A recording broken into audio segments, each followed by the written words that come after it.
All right, let's take the sports paper review now. We have our guest in the studio talking about Bada Akintunde Johnson, who joins us live right about now. You're welcome to the show. Great to have you once again. Fantastic to be here talking football, sports in general. Always a pleasure. Always a delight. All right, let's start off, guys. That's to be the complete sports. Right all right, in front of me and one in front of Bada. No doubt, ahead of September 5th AFCON qualifier, this one says MNK leads early Eagles to camp as 20 Eagles hit camp. So good to see that we're scared at first that he was a bit injured, but now he's already in camp. MNK? Yeah, MNK is back. He's got a lot of convincing to do to Nigerians. Has hit a rough patch over the last two years. Hasn't exactly been scoring. Started like a house on fire, was top scorer at the Nations Cup. We won 2013, but since then, he's hit a rocky patch, and club football hasn't exactly gone to plan as well for him. He's gone out on loan now from Fenerbahce to Al Ain, where he's going to replace Asamoah Gyan.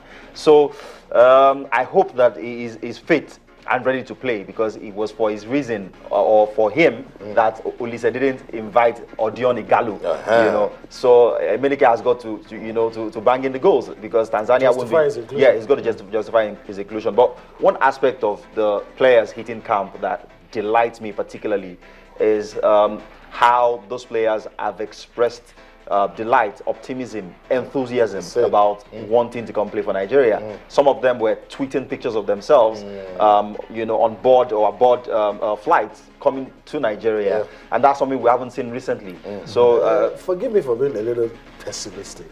Every time a new coach comes, we see this from the Super Eagles. Everybody reports early. Everybody says, "Yeah, I'm ready to work with the new coach." 6 months, 1 year down the line.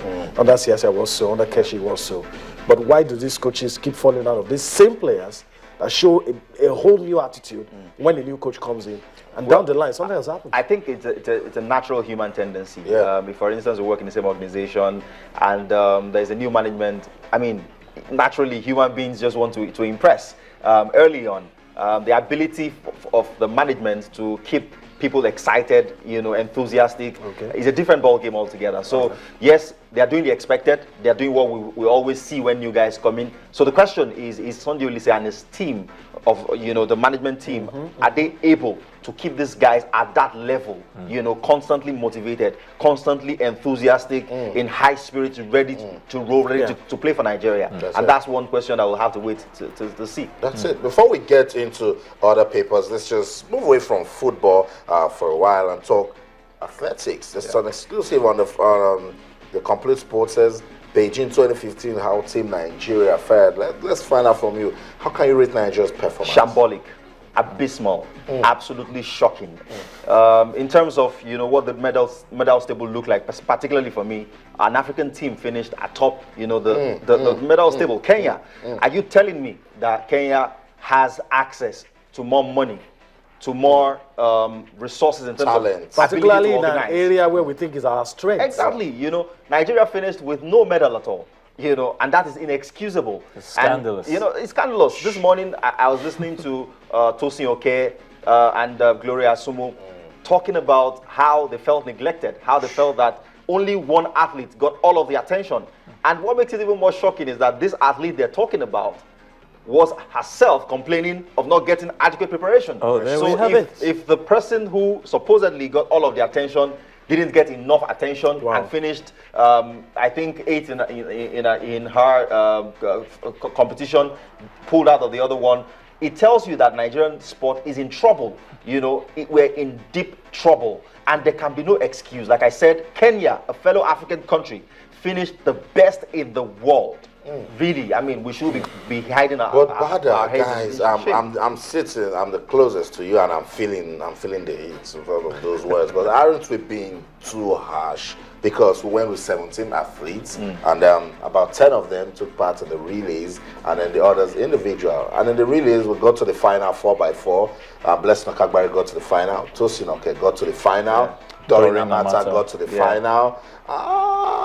Getting to the finals, 17 getting athletes. to the finals was never ever an achievement to Nigeria.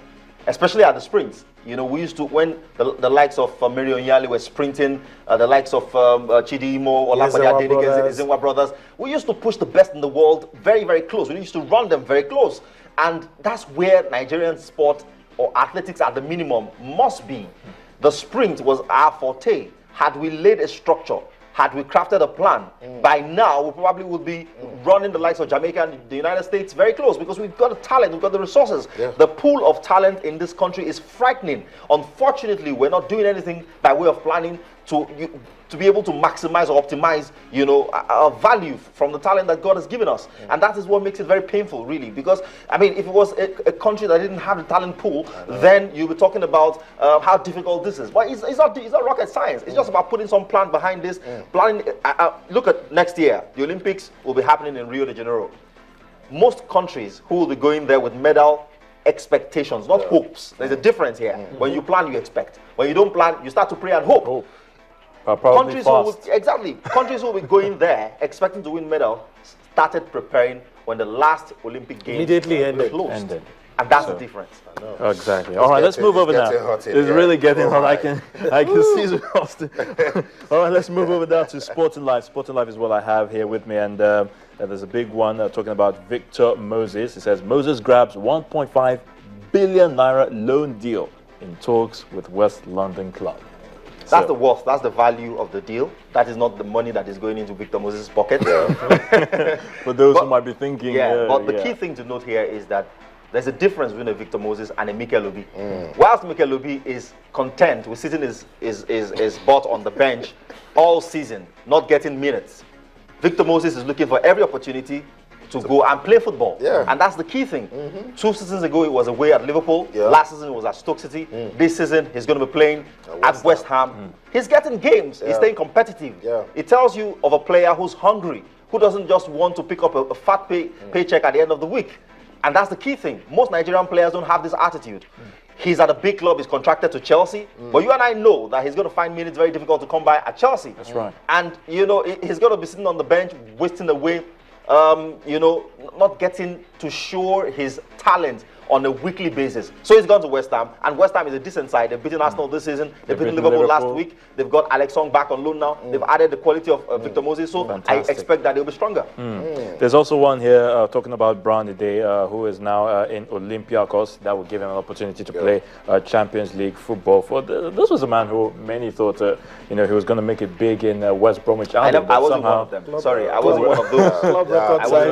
I didn't like it in a way. I don't know who his agents are, but I think they did a phenomenal job getting him to become a club record signing for West Bromwich Albion. Because if you check his goal scoring record, he's never been phenomenal. He's never been fantastic. Even for the he's a guy you bring in as your joker. Just does the unthinkable. It could be a battering ram.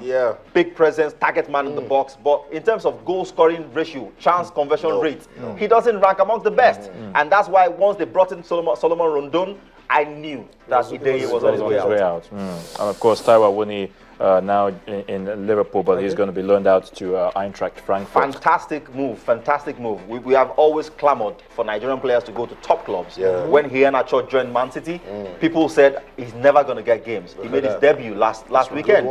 That's to tell you that he's been developing. You know, if Awoniyi goes to Liverpool and he makes that sort of development, Jordan Ibe is playing for the Liverpool first team. 2 seasons ago, he was in the youth ranks. So I pray and I hope and I expect that Taiwo Awoniyi would learn from the masters at Liverpool, go through a well-structured, you know, youth system, and in 3-4 seasons, he's one of the most feared strikers in world football. That is my honest expectation. And when you're on the books of clubs like that, your career is intact. It can only improve you because they've got the structure, and this structure is tested, it's tried, it's produced time and again. And if you do the right thing, you focus, you apply yourself at training, you can only head one way, north. We just can't stop celebrating this sort of move because we've not seen it in like ages. The guy moved from Imperial Academy all the way from Nigeria to Liverpool. Massive. Maybe a sign of things to come. All right, let me also look at this one. I have Sports Day in front of me, and of course you expect me to look for the Nigerian interest. But today the stories here are about transfer speculations, done deals, and all the sorts. But let me pick this one. I hate when I do this to Mikel, but I don't have a choice, really. Big story here, a leading story on page 4, and it's about John Obi Mikel. Mikel's wage demand stops the Besiktas. How do you react to that? The man isn't going nowhere. He's on 80,000 a week. Yeah. When the taxman takes his share, he still goes home with at least £40,000. That's a lot of money anywhere in the world. Yeah. And the man is so intent on keeping it that way. Besiktas won't pay him that kind of money, which is why he's not going to join them. Which is what I said earlier. This guy is making his consideration solely based on money. He's not thinking about his career. Money, convenience. Exactly. He's not thinking about how to further, you know, his stock or increase his stock as a football player. I think Mikel Obi, with the mindset that he's got right now, he's done. Except something drastic happens. He's done. He's about 27, 28. Oh, well, I mean, he's done. He's won everything, you know, in club football. Even though he's played big part roles in those conquests, but he's won everything. The Champions League, the Europa League, all domestic titles. So maybe the motivation is going out of the window. It's too early to be done. It's too early for Mikel to be done. Now, talk about the Tigers. I'll still talk about the Tigers. Front page of the Sports Day, it says that President Buhari congratulates the Tigers, and I'm sure you have praises also for that team. Absolutely. Nigeria's first ever win at the Afro-Basket Championships. I didn't have very high hopes going into that game against Angola, judging by the fact that they had battered us time and again at this Nine times. Yeah, 9 times on the trot. But this time, the Nigerian team led from the very beginning, all through 4 quarters. Look at that. They led the Angolans. They left no one in doubt as to what their intentions were. They dominated the game. They were very, very, you know, boisterous. They set about their task very, very early, and you know, they struck fear into the all-conquering Angolans. And at the end of the day, you know, no one could begrudge the Nigerian team of the win. They fully deserved it, and I think that full congratulations must go to the guys for a job well done. That's right. And I think that preparations for the Olympic Games, which they have qualified for automatically, must start now. I think it has already started. I mean, going to Tunisia and picking the trophy. You are in Rio. Definitely. You are in Rio. Start getting ready. So the preparations has already started. Okay, all right. Let's talk about what will be the talking point for today all day long. That's it. Deadline day. Football transfers. Well, let's put some players on screen for you, and let's see some African interest, Nigerian interest, and some of the players that have grabbed the headlines in the last few hours. Let's see if it comes on screen. Well, that's it on your screen. Ayotunde just told you about Brown, Ideye, and Bada talked about Alex Song, and you have some of those players, Manchester United, going after a player who's not 20 yet, not established, and you're hearing £35 million. The deal, well, not 100% done, but it will be done. It will be done. And, you know, what other players, apart from the ones you have on screen? I think the biggest transfer news now, well, I mean, if you're talking specifically Africa, maybe not, but of course, globally, the biggest transfer news is David De Gea fiasco. United and Real Madrid have bombed that one. It's not going through. We heard the papers didn't get through before the deadline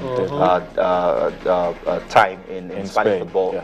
For the benefit of those who are wondering, the Spanish transfer window shut close at 12 a.m. or 11:59 p.m. yesterday. So their own window closes a full day before the rest of Europe, which is why, you know, David De Gea won't be moving now. Though we hear that they are claiming the papers actually did go through, only that Real Madrid couldn't download, or the Spanish Football Federation couldn't download the documents. How about that maybe if they can push through their case, the deal might still happen. Yeah, it's possible. And of course, Keylor Navas, Manchester United might be coming the other way. Yeah, most definitely, which is a fantastic move, really. Because Keylor Navas is a phenomenal goalkeeper. I think that because he's Costa Rican, you know, we don't hear so much, you know, spoken about him. Last weekend in goal for Real Madrid, he stopped the penalty. He stopped quite at some point, he was best keeper in La Liga. Exactly, and we saw him at the last World Cup. You know, where he made he got this move to Real Madrid based on the strength of the performance that he put up for Costa Rica. So I think in Romero and Navas, if this deal does go through, Manchester United have got competent replacements for David De Gea. Wow, Okay. Fantastic, fantastic. All right, we want to thank you, Bada, for gracing us with your presence. Yeah. Hopefully, Always when a we call pleasure. upon Thanks you, for having you'll be me. available for us. Anytime. Thanks for coming. All right, Thank you so I can't much. stretch my hands, but I'm saying bye-bye.